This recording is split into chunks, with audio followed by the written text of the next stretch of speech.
it's your girl Ori. So I decided to do a story time about my labor and delivery because everyone wanted a story time about like my birthing story. So yeah. So first I want to say like, comment, and subscribe to my YouTube channel if you haven't already. But yeah, let's get into it. So basically, I was having my week, like when you get closer to having your baby, you get, I think it's like every week, it's checkups, I believe, if I'm not mistaken. I can't remember, but I was having one of my checkups and it was April 16th. I remember, April 16th, because I was going to take my maternity pictures that Saturday. Yes, that Saturday. So, regular appointment, I go, they take my blood pressure, and so my blood pressure is just high. It was like 90 over like 100 something, and it was high. So she was like, okay, we'll give you a second, we'll do it again, and it was high again. So then they were like, okay, well, we're gonna, take your urine.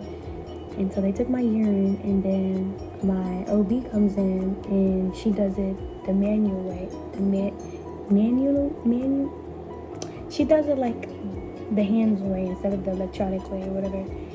And so she does it, and it was calmed down now. It was like 70 or 80 over something. And so then she was like, they checked the baby was good, everything was fine. So then she was like, well, I'm gonna call you back because we're gonna test your urine to see if it has protein in it. And I was like, okay. So I leave the hospital, we get to the house, it's like 12 or 1 in the afternoon, and I'm making a TikTok because I was like, day this of me trying to dance the baby out, and I was dilated 1 centimeter as well, and I was 37 weeks, and I always had a feeling that I was going to have my baby at 37 weeks. So I get a call from the doctor, and she's like, you're going to have this baby tonight or in the morning. And my heart just dropped. I was like, oh my fucking God, am I really about to have a baby?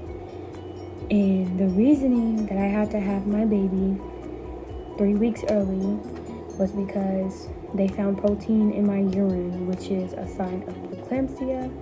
Well, an early sign of preeclampsia. So I'll put like a little screenshot of what preeclampsia is if you don't know. So they caught it at the earliest sign. So they were like, it's better to have the baby early than to wait. So she was like, well, whenever you're ready, y'all could come here at the hospital tonight whenever y'all ready. So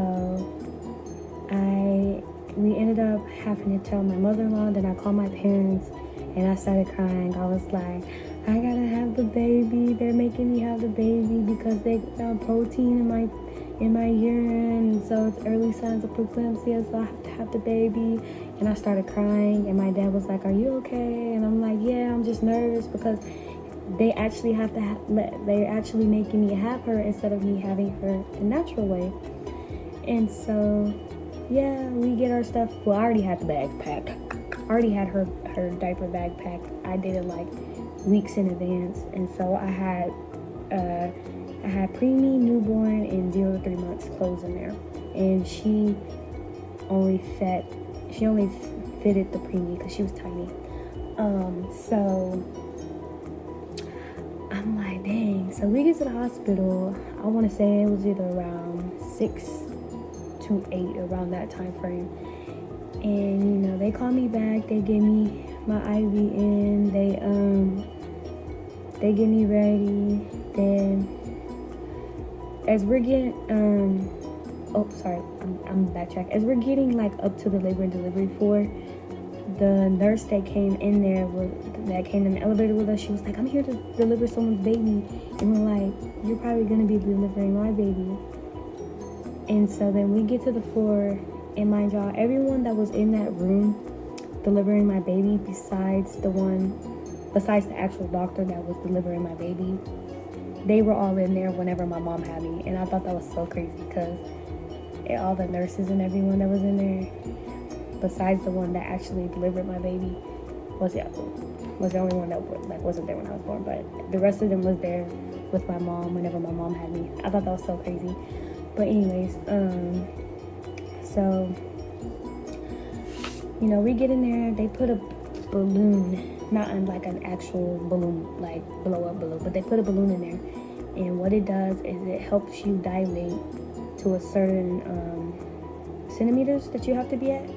And I was already at 1, so I think I had to dilate 4 more centimeters, so I had to be at 5 centimeters if I'm not mistaken.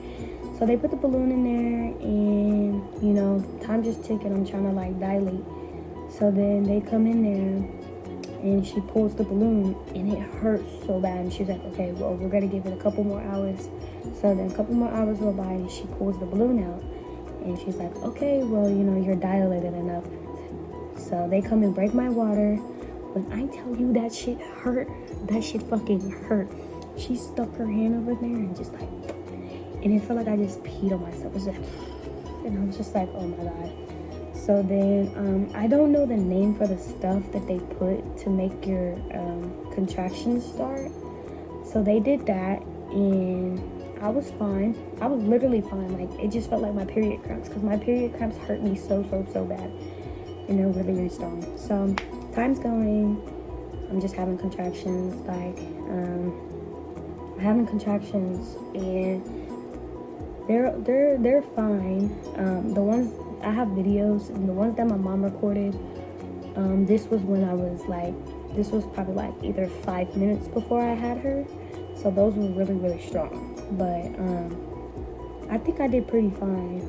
But as they increased before me having her, like the last few before me having her, I told them I can't do it, I need the epidural, I can't do it. And so they never told me that when you're getting epidural, I believe you either have to be at a 5, and that's the mark that you can be at to get the epidural. Anything after that, you can't get the epidural because it's too late. They didn't tell me that. I was just in so much pain. I think I was already either at an 8 when by the time I was like, oh, I need the epidural, I can't do it. And I told my mom, I was like, they could have just told me that I couldn't get it instead of just sticking it in my back anyway for no absolute reason, because but anyways, I'm sitting there in pain, and I told my mom I want the epidural, and she's like, you're sure? I was like, yes, I need it hurts so bad. So I'm hunched over like this on the end of the bed, and he's like, don't move. So me hunching like that and not moving made her come down even more. So probably about when he got finished with the epidural, I was at a 9. So right after he finished the epidural, they came and checked me. Well, I was either 9.5, and they were like,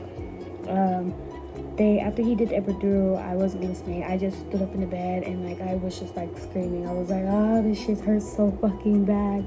And then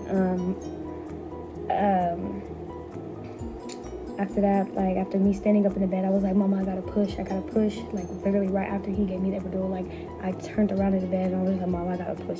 She's like, no, don't push. I was like, Mama, I gotta push. I can't do it. I gotta push. She's like, just wait, don't push. The doctors are coming. So the doctor comes in. She texts me. She's like, yes, it's baby time. So I'm like, okay. I feel everything. Like, it took the epidural like 20 minutes to kick in, because I didn't even push the button or whatever button you're supposed to push for the epidural. I didn't push it. I was ready to have her. So I'm pushing her out, and they done made me mad, because they like, okay, take your breath. They barely pushing my legs, so I grabbed my own legs and I started pushing, and she came out, and like I felt everything. It didn't really hurt. It just, well, pushing her out part didn't hurt. It was just the contractions that really, really hurt. After I pushed her out, it just felt like I took a big ass shit. Oops, a big ass dump. That's what it felt like. I took a big dump.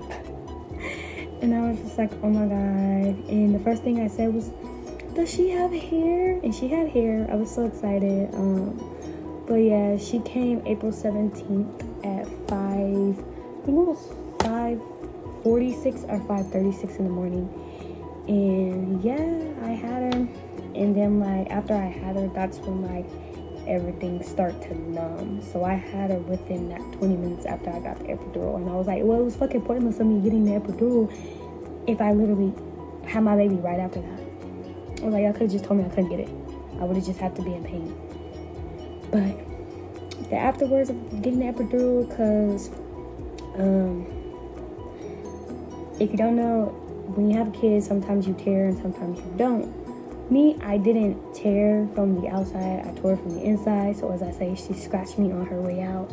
So when they were stitching me up from the inside, I didn't feel none of it. I was just sitting there, like literally dead ass. But after that, we stayed in the hospital for a week. She was 4 pounds. She was 4 pounds after they cleaned her off. But when she was born, she was like 5 pounds. But after they washed her and got everything off, she was 4 pounds. She was in preemie clothes. We stayed in the hospital for a week. Originally, I think you stay 2 or 3 days in the hospital after you have a kid. And then we had to stay longer because she had jaundice. So they had to put her under the light for a little bit. She did not go to NICU. They let me keep her because I was breastfeeding. So they let me keep her in the room with me with the blue light. So she never went to NICU. She was in there with me the whole time. She would have to be under the light. Then they had to come and stick her. And I felt so bad for her. Her dad started crying whenever they stuck her because she was just screaming and her little feet were just so tired. And then we had to stay because I think when we moved to the room, we were gonna leave that next morning, but I was breastfeeding her and I had to use the restroom and I didn't use the restroom. I think at that time, my husband came back in the room because he had left to go get food and everything, and my mom was in there. So whenever I moved to the room or whatever, I was by myself at that moment. But then my husband ended up coming back after he got his food or whatever.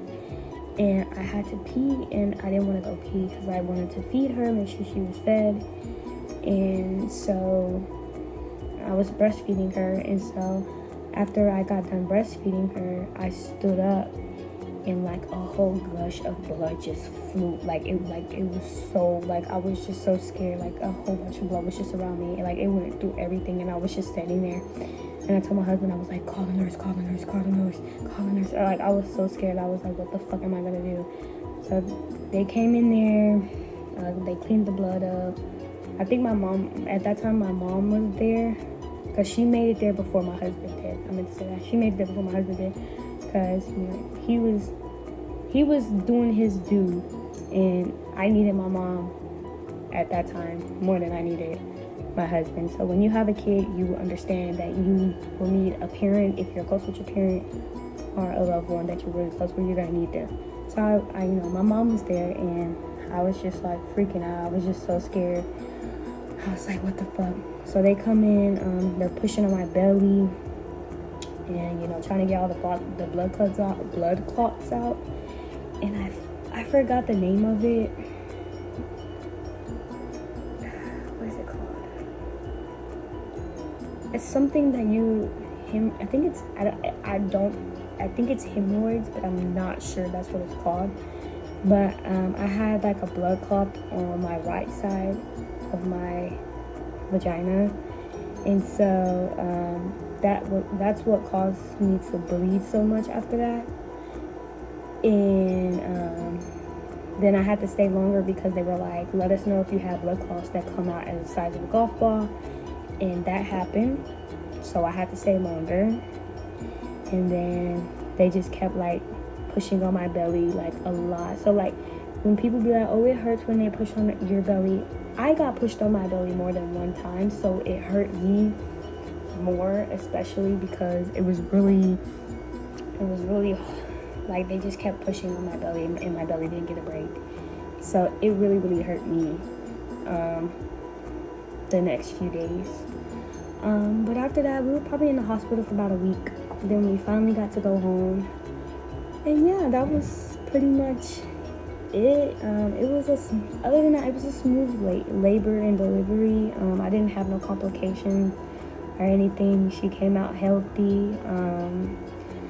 Yeah, I have videos that I can insert at the end of me in labor. I don't have many because I did want to record my labor and delivery, but I didn't.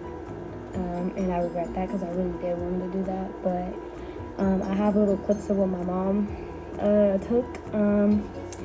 Funny joke, I had got my nails done because I was supposed to take my maternity pictures last Saturday, and my mom was looking at my nails, and I'm like, why are you looking at my nails? I was so mad at her.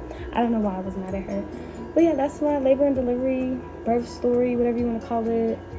It wasn't too much, but yeah, that's what happened. And she now is 1 year old in, I believe, 6 months. So she will be 2 before we know it, and she is a healthy baby. Yeah, that's pretty much it, guys. Thanks for enjoying my birth story, and if y'all want me to do any more pregnancy stuff or about how my parents felt when I was pregnant or found out I was pregnant, but yeah, I hope y'all enjoyed the story time. Don't forget, like, comment, and subscribe to my YouTube channel, and I'll see y'all in my next video.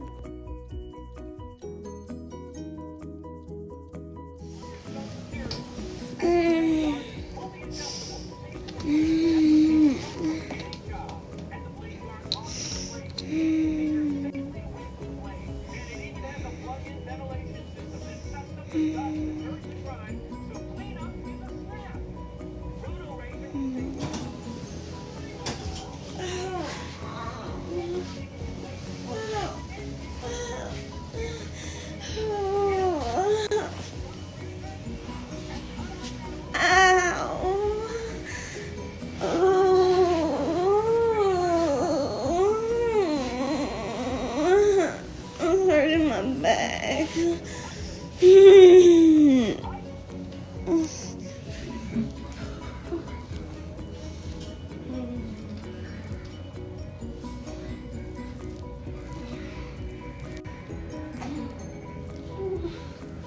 Mama, breathe, Oriana. Find your spot, Mama. Stop being stiff. Bend your knees. Find your spot, baby. This one hurts. Okay, find your spot. She said you can stand up and do what you need to do. So, come on, Oriana. You got to breathe, baby.